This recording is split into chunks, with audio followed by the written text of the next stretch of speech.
Hello, everyone. This is Dr. Terry A. Webb, Assistant Dean of Counseling and Psychological Services at the Metropolitan Campus of Cuyahoga Community College. I will be your instructor for this course, and I look forward to having a great and enjoyable time with you as we move forward, studying and learning about careers and options and expanding our mind in ways that maybe we have never considered before. Just sit back, relax as we seek to do all we can to enrich your mind and to make you better prepared to make decisions where you can achieve all the goals and dreams that you set for yourself for your life.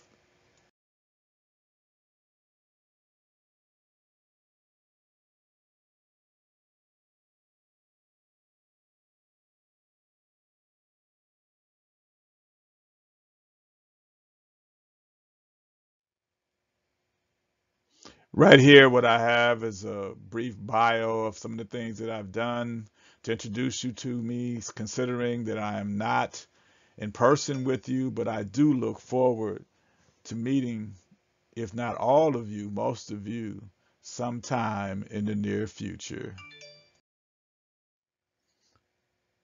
What we have here is a map giving you a brief description of all the campuses that we have for Cuyahoga Community College and even the district office. You have Eastern Corporate College East. You have United Technology Center, which is now United Manufacturing Center. And you have the Metropolitan Campus, the Metropolitan Campus. You have the West Shore Campus, the Western Campus, and you have Corporate College West. As you can see from this slide, that there's a tremendous amount of students who have completed their education certifications at Tri-C, and they live and work in the Cleveland area. Tri-C offers a tremendous amount of academic programs that would enable and equip anyone who's willing to participate in, to completion, to have the opportunity to transfer to four-year college and even go all the way to a doctorate degree. You can also too get into skilled trades. We are here to facilitate that. We have chefs in the city of Cleveland that own restaurants who have graduated from Tri-C. We have a number of things that are going on, and it is truly an awesome time.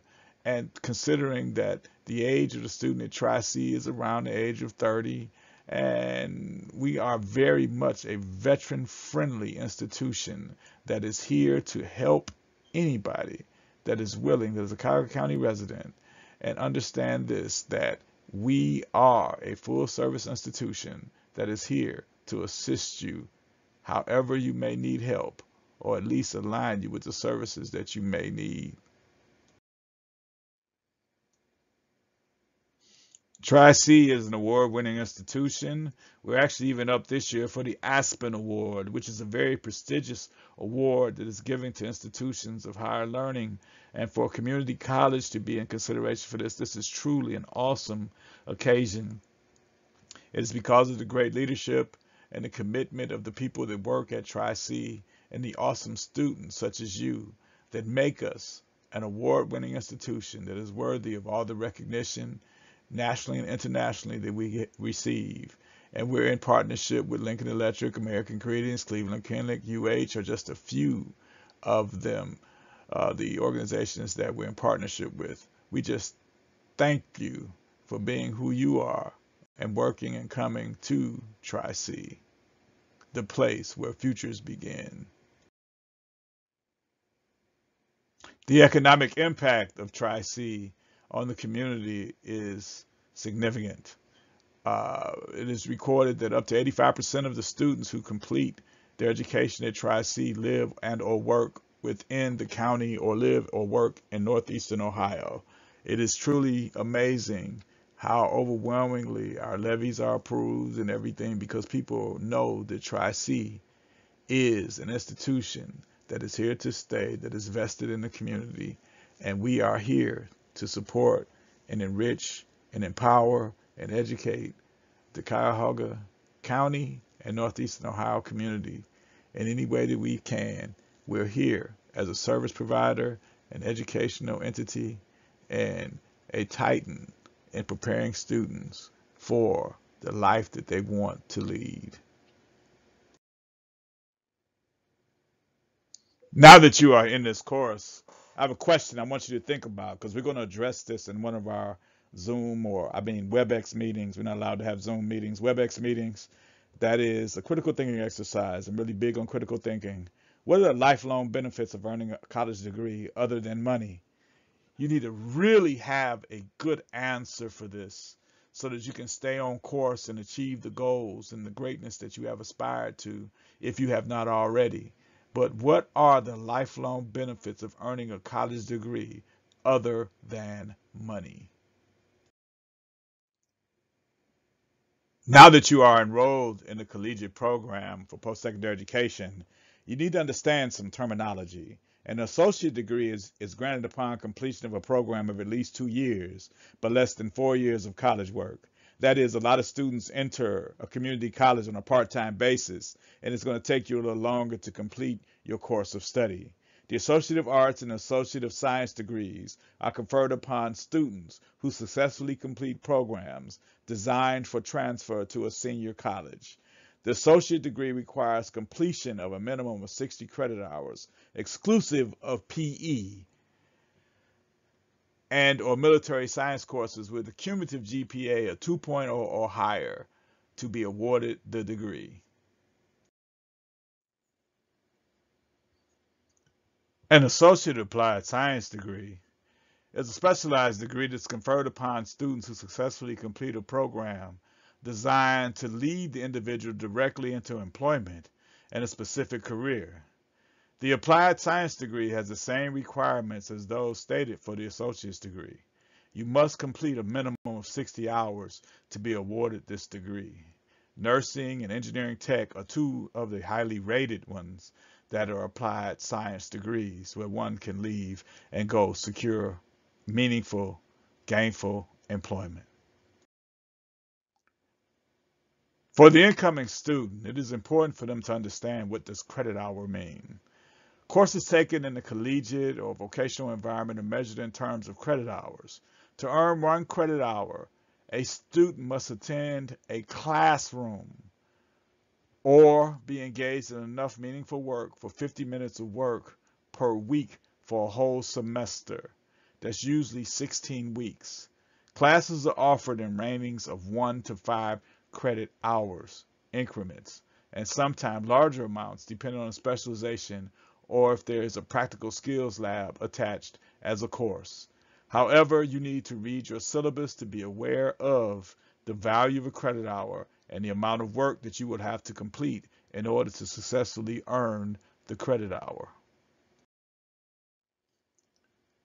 As a student, you have this permanent record that is maintained by the institution of which you earn your credentials and or college credit from, called a transcript. The transcript is the permanent academic record of a student at a college. It may show courses taken, grades received, academic status, honors received. Transcripts are not released by the college if the student owes any money to the college at this time. This is subject to change in the future, but at this time, if you owe money, colleges generally will not release a transcript. Also, another thing is that a transcript is usually what employers want to see when you're applying for a job. They rarely ever want to see the diploma. They want to see a transcript to see the courses that you've taken and how well you did in them.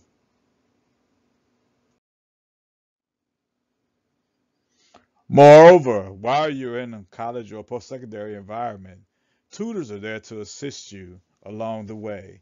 We all have areas academically in which we may need support or assistance or guidance. And a tutor is a person, generally another student or professional, that is hired by the institution who has completed and or demonstrated proficiency in a course or subject and is able to provide you instruction as a student and as beyond. Tutors usually help students better understand course material and to help you make better grades, to better master the material that is in front of you. The bachelor's degree is a degree you can obtain after completing your associate's degree. This is an undergraduate degree offered by four-year colleges and universities. The Bachelor of Arts degree requires that a portion of the student's studies be dedicated to the arts, literature, language, music, etc., etc. The Bachelor of Science degree requires that a portion of the studies be in the sciences, chemistry, biology, math, etc. A minimum credit hour requirement for a bachelor's degree is 120 hours. Almost every institution of higher learning has an academic advisor or a counselor. This is the person to help you select the correct courses, review the course requirements in the field you have selected to pursue, and help you with any other academics that you may encounter.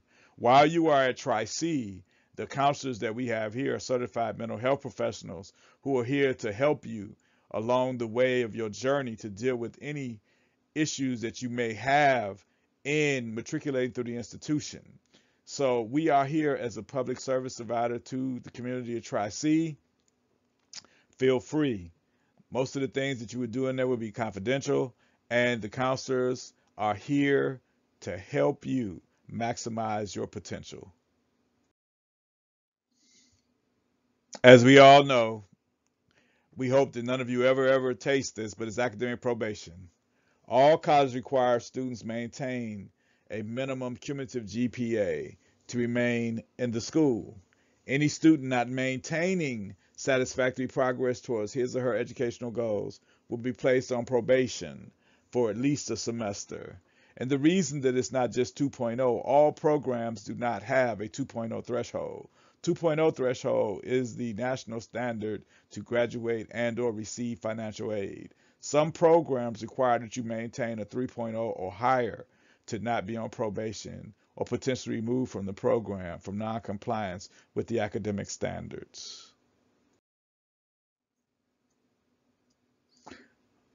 For every college student, there's a college catalog. At one time, there used to be a printed document that was given out at orientations. Now, due to going green and preserving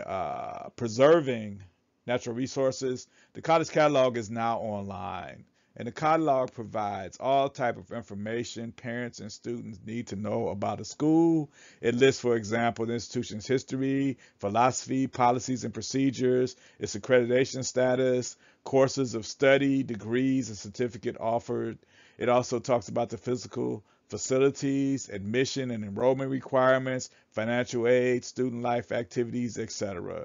Pretty much a college catalog is a tool to understand everything the college has to offer. And you will be provided with a digital link to the college catalog so that you can surf it. You may find a major of your interest, a certificate of your interest. It is there for you, so take full advantage.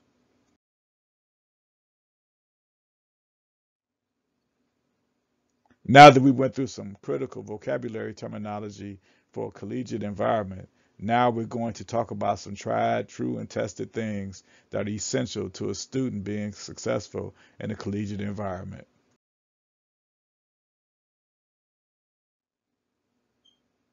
In life, we have more control over how our life turns out than we would like to believe. And we have the power of choice. And this part of your key to success, the power of choice. Success in college and in life depends on the quality of choices that we make. Oftentimes, we ruminate too long on the inappropriate or what we perceive to be bad decisions that we made instead of making the adequate choices to minimize the impact of some mistakes that we may have made in the past. It is about knowing and understanding yourself, making wise choices that promote success as you define it. Because no one can define success for you but you.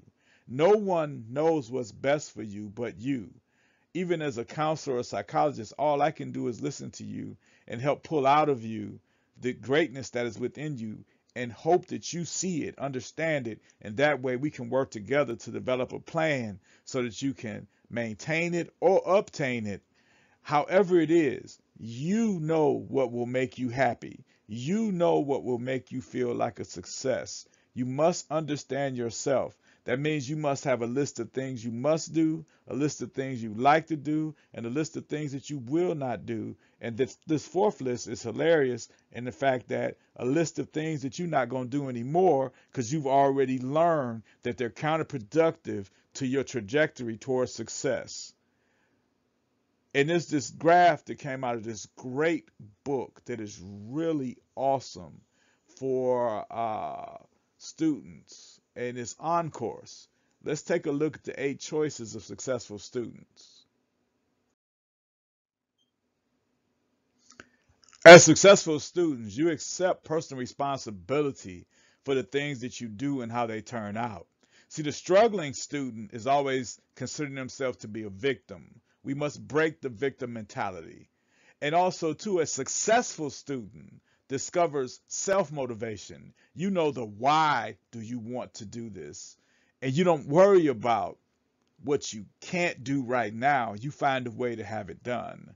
And a successful student also manages themselves. When we were younger in elementary, we heard about this term called self-control. Now it's called time management and self-management. Anything that you do now could either be adding or subtracting from where you're trying to go in your future, in career and personal life.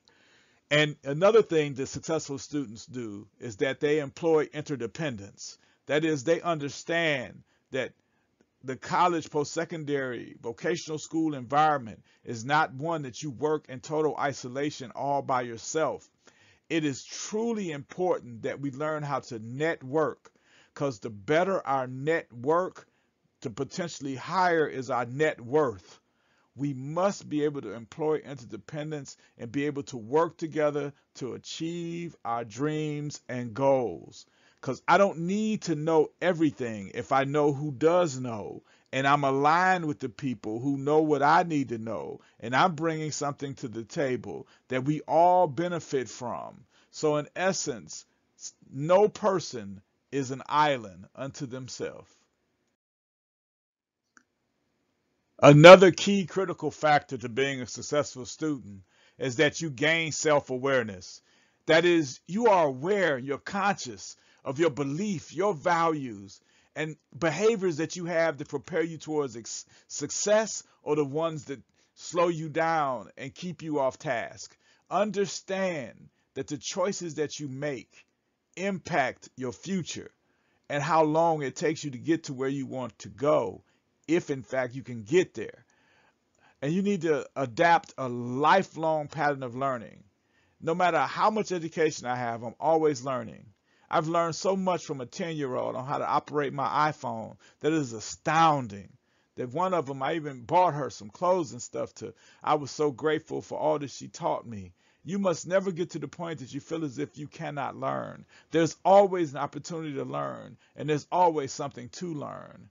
And we must also, too, to be successful in students and in life, develop emotional intelligence. That is, we must be able to manage and control our emotions to be the best person that we can be, to represent ourselves in a manner that we compel people to want to help us, that we compel people to want to be around us.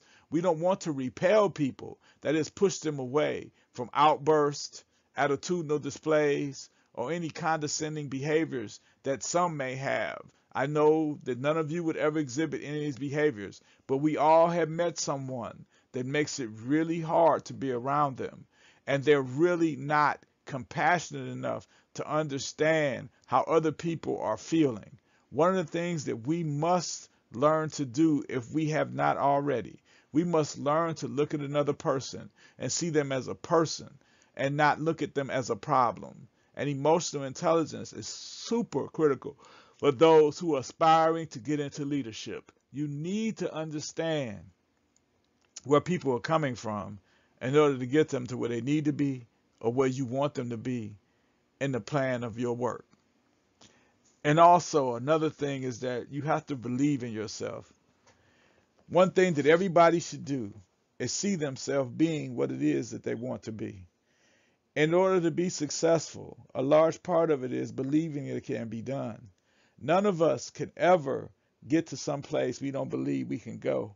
It is our duty, it is our task to put every effort that we can into believing that we're able.